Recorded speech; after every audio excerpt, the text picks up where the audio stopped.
नमस्कार, एक बार फिर से आपका स्वागत है सी न्यूज भारत में। वक्त हो चुका है यूपी बुलेटिन का। यूपी बुलेटिन में हम बात करेंगे फर्रुखाबाद के, जहां गलत तरीके से इंजेक्शन लगाने से नाबालिग लड़की की हुई मौत। आगे बात करेंगे फतेहपुर की, जहां नाबालिग से दुष्कर्म करने वाला हत्यारा शातिर आरोपी पुलिस मुठभेड़ में हुआ घायल। ऐसी तमाम खबरों पर करेंगे विस्तार से चर्चा। अंतर्राष्ट्रीय हिंदू परिषद के और राष्ट्रीय बजरंग दल के पदाधिकारियों ने कलेक्ट्रेट पहुंचकर इलाज के दौरान लापरवाही बरतने वाले हॉस्पिटल के खिलाफ कार्यवाही किए जाने की मांग की है। मुख्यमंत्री को भेजे पत्र में कहा है कि अस्पताल के डॉक्टर ने गलत तरीके से इंजेक्शन लगाया है, जिसके चलते नाबालिग लड़की की मौत हुई है। अखिल भारतीय हिंदू परिषद के जिला मंत्री आकाश गुप्ता और फिसनी राष्ट्रीय बजरंग दल जिलाध्यक्ष विष्णु मिश्रा, हिमांशु गुप्ता, प्रिंस गुप्ता, अमन जैन सहित दर्जनों पदाधिकारियों ने जिलाधिकारी आशुतोष कुमार द्विवेदी को ज्ञापन सौंपा है और अस्पताल संचालक और डॉक्टर के खिलाफ रिपोर्ट दर्ज कराने की मांग की है। के संबंध में ज्ञापन दिया गया आज शिवराम में जीटी रोड हॉस्पिटल है, कृष्णा हॉस्पिटल। उसमें जो एक बच्ची है 13-14 साल की, रुचि गुप्ता, उसे बुखार आ रहा था। उस बुखार में उन्होंने एडमिट करने के बाद इंजेक्शन लगाना था बोतल में, वो लगा दिया उन्होंने नस में, तो वो उसी समय ऑन द स्पॉट खत्म हो गई। तो इसी के संज्ञान में हम लोगों ने ज्ञापन दिया है कि उसके परिवार को न्याय मिले। तो क्या मांगे हैं? क्या आप उनको अस्पताल जिसने किया इलाज, डॉक्टरों की कार्रवाई चाहते हैं? डॉक्टर पे और उनके स्टाफ पे और जितने वहाँ पुलिस प्रशासन ने लाठीचार्ज किए सामान लोग हो रहे, उन सभी पे कार्रवाई तत्काल हो।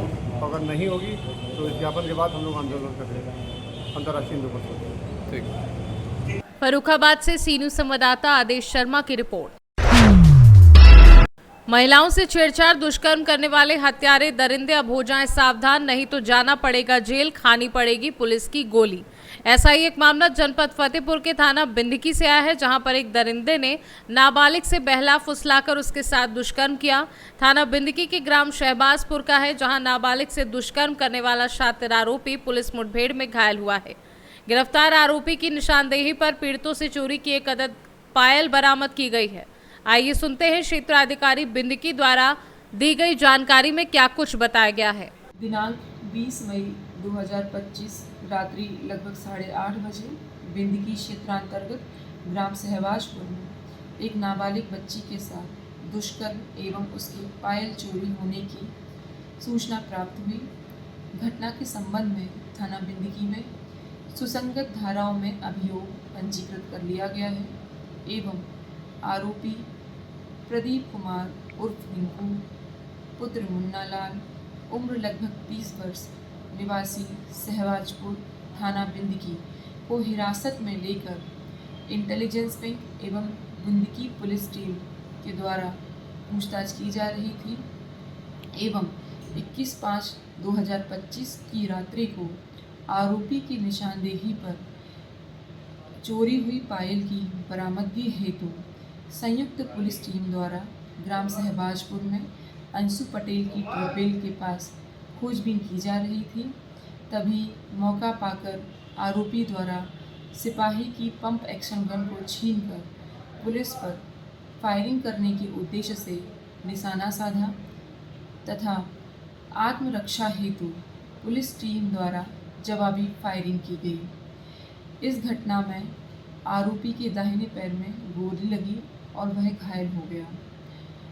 पुलिस टीम द्वारा उक्त आरोपी को हिरासत में लेकर CHC बिंदकी ले जाया गया है एवं प्रश्नगत प्रकरण में बिंदकी थाना क्षेत्र में सुसंगत धाराओं में अभियोग पंजीकृत कर लिया गया है एवं अग्रिम विधिक कार्यवाही अमल में लाई जा रही है। फतेहपुर से सी न्यूज संवाददाता शहनशाह अब्दी की रिपोर्ट। आज कानपुर महानगर में शासन के निर्देश के क्रम में जनपद के 5 पेट्रोल पंपों के मालिकों द्वारा मानकों का पालन करने के क्रम में आज जिलाधिकारी द्वारा सम्मानित किया गया। जिलाधिकारी ने पेट्रोल पंप के मालिकों से विभिन्न विषय पर चर्चा की। एक पेट्रोल पंप कंपनियों की ये पॉलिसी है कि जो भी हमारे पेट्रोल पंप्स हैं, यूनिट्स हैं, आउटलेट्स हैं, उस पर जो बेसिक सुविधाएं हैं जो कंज्यूमर्स के लिए, आम जनता के लिए भी हैं, उसमें जो स्वच्छ हवा पानी है वहाँ पे गाड़ी के लिए भी है और पेयजल है, रेडिएटर्स हैं और एक जो बहुत इंपॉर्टेंट फैसिलिटीज है वॉशरूम फैसिलिटीज हैं। तो इसमें भारत सरकार के और राज्य सरकार के निर्देश हैं कि वहाँ पर फैसिलिटीज हों और कई पेट्रोल पंप्स में अच्छी फैसिलिटीज होती हैं, कईयों पे कमियां भी होती हैं। इसमें कमियां पाए जाने पर जुर्माने का भी प्रावधान है, 10,000 है, फिर 15,000 है, फिर 25,000 है, जैसे जैसे आपकी बार बार रिपीट यदि होता है। तो जनपद कानपुर नगर में अच्छी फैसिलिटीज को प्रमोट करने के लिए हम लोगों ने आज यहाँ कलेक्ट्रेट में उन 5 लोगों को पुरस्कृत किया है प्रशस्ति पत्र देकर, जिसमें सरदार ऑटो गैरेज है फजलगंज में, कालपी रोड पर। उसके अलावा हमारे अन्य और पेट्रोल पंप 4 और हैं। और उद्देश्य ये है कि हम पहले प्रमोट करें जो अच्छी फैसिलिटीज हैं, क्योंकि शौचालय की फैसिलिटी, पानी की फैसिलिटीज, गाड़ियों के लिए एयर प्रेशर जो कि गर्मी में इंपॉर्टेंट है कि प्रॉपर एयर प्रेशर हो। तो हम लोगों ने शुरुआत की है प्रशंसा से, और इसके अलावा पूरे जिले में हम सत्यापन भी कराएंगे अगले 15 दिनों में, और उसमें जहाँ फैसिलिटीज अच्छी होंगी हर तहसील में वहाँ भी 3-3 को पुरस्कृत करेंगे, और यदि फैसिलिटीज खराब होंगी तो वो उसमें शासनादेश में जो व्यवस्था है प्रथम बार या 10,000 फिर 15,000 25,000 वो फाइन भी लगाएंगे। तरफ से मेरा ये मतलब रिक्वेस्ट है कि अपने कंज्यूमर्स को जोड़ने के लिए ये फैसिलिटीज बहुत आवश्यक है। शासन की नीति है तो इसका एक हिस्सा है, लेकिन जीवन में परमार्थ भी, कुछ अच्छे कार्य करना भी, कुछ अच्छे सद्भाव पैदा करना भी पेट्रोल पंप्स के हाथ में है, और इतनी सारी फैसिलिटीज उनके पास में है। अगर वो ऐसा करते हैं तो एक जिम्मेदार नागरिक के रूप में, एक जिम्मेदार व्यापारी के रूप में भी वो दिखेंगे और पब्लिक को भी रिलीफ देंगे। कानपुर से सी न्यूज संवाददाता अक्षय की रिपोर्ट। एक तरफ सरकार पर्यावरण संरक्षण के लिए मुफ्त पौधरोप वितरण, वृक्षारोपण अभियान और जलवायु संतुलन बनाए रखने के लिए करोड़ों रुपए खर्च कर रही है, वहीं दूसरी तरफ जमीनी हकीकत इससे बिल्कुल उलट दिखाई दे रही है। जिले में तापमान जहां रोज नया रिकॉर्ड बना रहा है, वहीं कुछ लालची तत्व निजी लाभ के लिए हरे भरे पेड़ों को बेरहमी से काटने में जुटे हैं। ताज़ा मामला गोसाईगंज थाना क्षेत्र के अंतर्गत अमकोल ग्राम सभा का है। तहसील सदर के अंतर्गत आने वाले इस गांव में राजा फर्नीचर के पीछे मुख्य सड़क के किनारे सरकारी जमीन पर वर्षों से लगे घने छायादार वृक्षों को काटा जा रहा है। आरोप है कि कटाई स्थानीय स्तर पर मिलीभगत से की जा रही है, जिसमें कुछ कर्मचारी भी संलिप्त हैं। पेड़ों की अंधाधुंध कटाई न केवल पर्यावरणीय संतुलन को बिगाड़ रही है, बल्कि दिन पर दिन बढ़ते तापमान को और विकराल बना रही है। स्थिति यह है कि भीषण गर्मी में एसी और कूलर तक जवाब दे चुके हैं, और ऐसे में पेड़ों का बचा रहना आम जनजीवन के लिए बेहद जरूरी है।